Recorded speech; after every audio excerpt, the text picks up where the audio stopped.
अस्सलाम वालेकुम मेरे प्यारे दोस्तों। तो हम लोग वापस आ गए हैं fundamental of corporate finance chapter number 7 interest rate and bond variation के कुछ क्वेश्चंस हम लोग यहाँ पर करेंगे।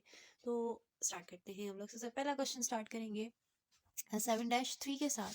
तो 7-3 में देखें, यहाँ पर वो हमें उसने कुछ इन्फॉर्मेशन दी हुई है जिसमें वो कह रहा है कि जो यूएस में बॉन्ड्स हैं वो सेमी एनुअली पे होते हैं, बट जर्मनी का जो बॉन्ड है वो एनुअली पे होता है, जिसकी पावर वैल्यू हमें गिवन है, ईयर्स ऑफ मेच्योरिटी गिवन है, कूपन रेट गिवन है, YTM गिवन है।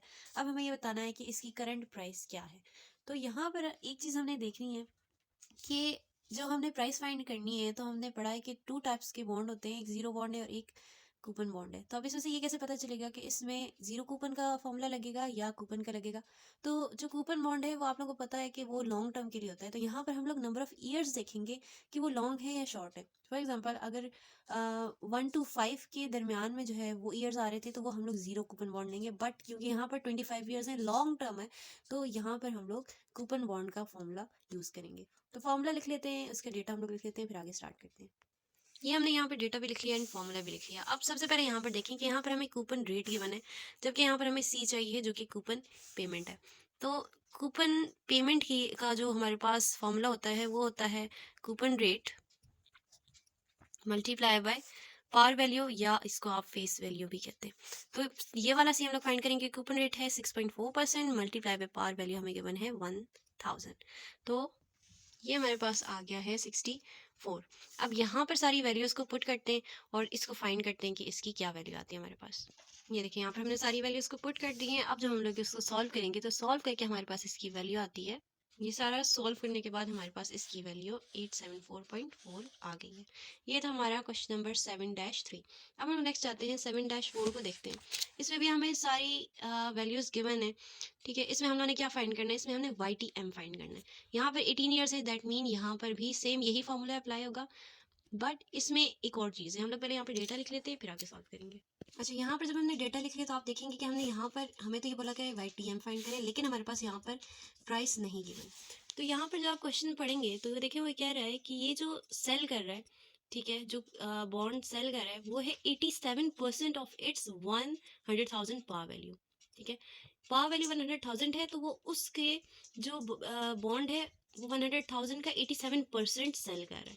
तो हम लोग क्या करेंगे, यहाँ पर प्राइस इस तरह से निकालेंगे कि हम लोग 87% निकाल लेंगे 100,000 का, तो ये हमारे पास आ जाएगा 4300। तो ये प्राइस अब हम लोग यहाँ पर लगाएंगे, ठीक है। और इसमें एक और चीज़, न्यू कंसेप्ट ये है कि क्योंकि ये वाला जो फॉर्मूला है हम लोग इसे कह रहे हैं कि ये हमारे पास ट्रायल एंड एरर मेथड है, ठीक है। ऐसे ही है, अब ट्रायल एंड एरर मेथड में जब हम लोगों ने YTM फाइंड करना होता है, तो YTM के लिए YTM is actually interest rate, right. तो हम लोग इसमें तब तक इंटरेस्ट रेट डालते रहेंगे जब तक हमारा आंसर इस प्राइस के इक्वल नहीं आता, ठीक है। 87% ऑफ 100,000 इज 8,70,000, ठीक है, 87,000 आ जाता है। तो यहाँ पर हम लोग तब तक ऐसा इंटरेस्ट रेट डालते रहेंगे जब तक हमारे पास ये PB के वैल्यू के इक्वल ये साइड नहीं आ जाती, ठीक है। मतलब हम लोगों ने यहाँ पर कोई ऐसा इंटरेस्ट रेट खुद से एज्यूम करके डालना है और तब तक डालते रहेंगे और इस जगह को सॉल्व करते रहेंगे जब तक हमारे पास 87,000 नहीं आ जाता। तो हम लोग डाल कर देखते हैं कि ऐसा कौन सा इंटरेस्ट रेट होगा जो हम लोग यहाँ पर डालेंगे तो 87,000 के इक्वल आ जाए या उसके करीब करीब आ जाए। अब हम लोग इसको सॉल्व करते हैं। सी आप लोग यहाँ पर वैसे ही फाइंड करेंगे, कैसे कि कूपन रेट मल्टीप्लाई बाय 100,000, तो हमारे पास यहाँ पर आ जाता है 4300, 4.3% मल्टीप्लाई बाय 100,000%, ठीक है। और ये बाकी वैल्यूज हम लोग वैसे ही लिखते हैं। अब यहाँ पर हम लोग YTM कौन सा डालें, तो यहाँ पर हम लोग देख लेते हैं कि कूपन रेट हमारे पास आ रहा है 4.3%, तो हम लोग यहाँ पर डालकर चेक करते हैं कि अगर हम लोग यहाँ पर 4.5% ले लेते हैं, ठीक है, वो हम लोग डालकर चेक करेंगे, दो वैल्यूज के साथ चेक करेंगे कि कौन सी वैल्यू हम लोग डालें तो हमारे पास 87,000 या उसके करीब करीब पहुंच जाए। तो अब यहाँ पर जितने भी YTM की वैल्यू है वहाँ पर मैं 4.5% डालकर सॉल्व करने की कोशिश करती हूँ कि हमारे पास आंसर इसके इक्वल आता है या नहीं आता। अभी देखिए मैं इसे साथ साथ सॉल्व करती जा रही हूँ। तो यहाँ पर लिख लेते हैं 45280। अब इसमें हम लोग प्लस कर लेते हैं, +45,280। ये देखें अब यहाँ पर हमारे पास आंसर 87 के इक्वल नहीं आ रहा, 96,880 है।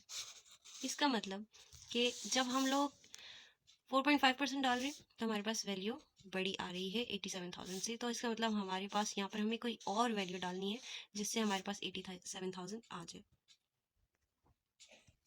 अब ये देखिए यहाँ पर अब मैंने 5% डाली है तो यहाँ पर अब 93,000 आ गए। जब मैंने 4.5% डाली तो यहाँ पर 96,000 आ गया था, 87,000 नहीं आ रहा। तो अब मैं तब तक यहाँ पर इंटरेस्ट रेट बढ़ाती जाऊँगी जब तक मेरा 87,000 के करीब करीब आंसर नहीं आ जाती, 87,000 आंसर नहीं आ जाता। ठीक है, तो ये आपने इस तरह से सॉल्व करते रहना है।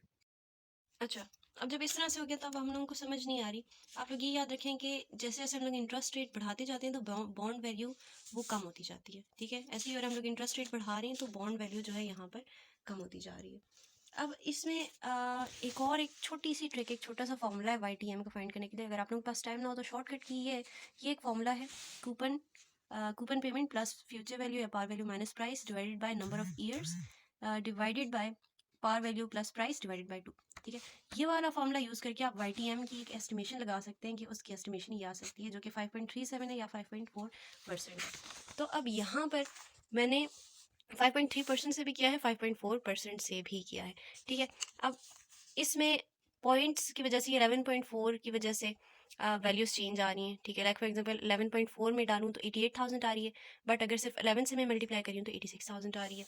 ठीक है, इसी तरह से यहाँ पर भी अगर मैं पॉइंट डाल रही हूँ तो 87,000 आ रही है, अगर पॉइंट नहीं डाल रही तो 86,103 आ रही है।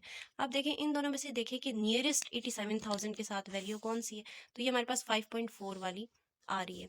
ठीक है, इसमें थोड़ा सा डिफरेंस है 393 रुपीज़ का। ठीक है, लेकिन ये इसके करीब करीब वैल्यू है।